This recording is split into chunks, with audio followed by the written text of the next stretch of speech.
ना हमने देखा कि दो कोणों की तुलना कैसे की जाती है, पर क्या हम वास्तव में एक संख्या का प्रयोग करके बिना दूसरे कोण से तुलना किए या परिमाणित कर सकते हैं कि कोण कितना बड़ा है।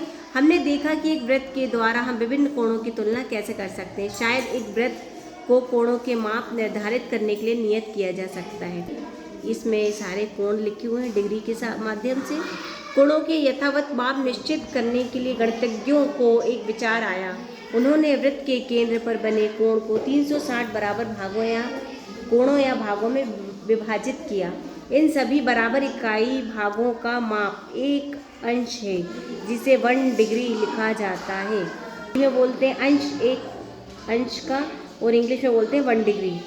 भाग का प्रयोग किसी भी कोण को मापने के लिए किया जाता है। किसी कोण का माप इसमें निहित 1 डिग्री या एक अंश या 1 डिग्री इकाई भागों में किया जा संख्या होती है। उदाहरण के लिए नीचे दिया गया चित्र देखिए। ये 30 इकाई है, मतलब ये 30 डिग्री का कोण है। एक कोण को 30 इकाइयाँ हैं और इसलिए हम कहते हैं कि इसकी माप 30 डिग्री है। विभिन्न कोणों के माप। एक पूर्ण घुमाव का डिग्री में कितना माप होता है? जैसा कि ऊपर हमने 360 डिग्री माना, तो इसका माप 360 डिग्री है। एक सरल कोण का डिग्री माप क्या होता है? एक सरल कोण पूर्ण घुमाव का आधा होता है। पूर्ण घुमाव मतलब ये पूरा ऐसे, और ये पूरे का आधा इतना, तो इसे सरल बोलते हैं, आधा। एक समकोण का डिग्री माप क्या होता है? समकोण मतलब ये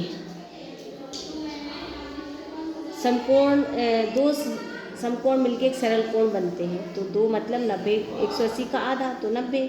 तो एक समकोण होता है 90 का, सरल कोण होता है 180 का, और पूर्ण कोण होता है 360 का। एक पूर्ण घुमाव को 360 डिग्री में बांटा गया है। पूर्ण घुमाव मतलब अगर हम यहाँ वृत्त की तुलना करते हैं तो ये पूरा घुमाव है। इस पूरे घुमाव को 360 डिग्री में बांटा गया है। अब विचारणीय बात यह है कि 360 डिग्री ही क्यों? हमने 360 डिग्री ही क्यों प्रयोग किया? इसका कारण हम पूरी तरह नहीं जानते। वृत्त को 360 भागों में बांटने का इतिहास पुराने समय की ओर ले जाता है। ऋग्वेद, जो हजारों वर्ष पुरानी मानवता की पुस्तक है, वह पहिए के बारे में बताती है, जिसमें 360 तीलियाँ हैं। छंद 1.164.48। कई प्राचीन कैलेंडर जो लगभग 3000 वर्ष पुराने हैं का प्रयोग भारत, पार्शिया, बेबीलोन और मिस्र में होता था। इन कैलेंडरों में एक वर्ष में 360 दिन होते थे। इसके अतिरिक्त बेबीलोन के गणितज्ञ पृष्ठांश संख्या के प्रयोग के कारण 60 और 360 के विभाजन का अक्सर प्रयोग करते हैं। वह 60 को आधार मानकर गिनती करते थे।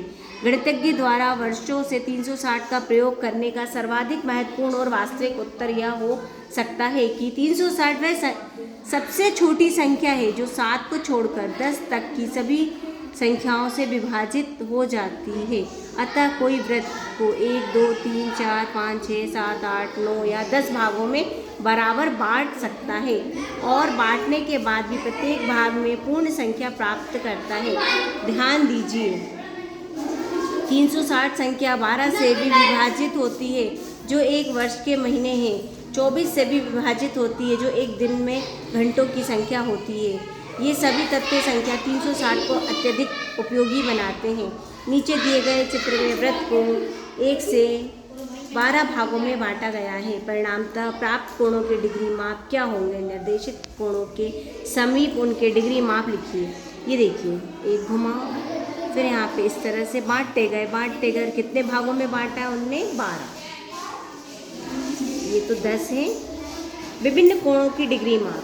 हम अन्य कोणों को डिग्री से कैसे माप सकते हैं? इसके लिए हमारे पास एक उपकरण है जिसे चांदा या समकोण मापक कहते हैं। चांदा एक वृत्त भी हो सकता है जिसे आकृति के अनुसार 360 समान भागों में बांटा गया हो।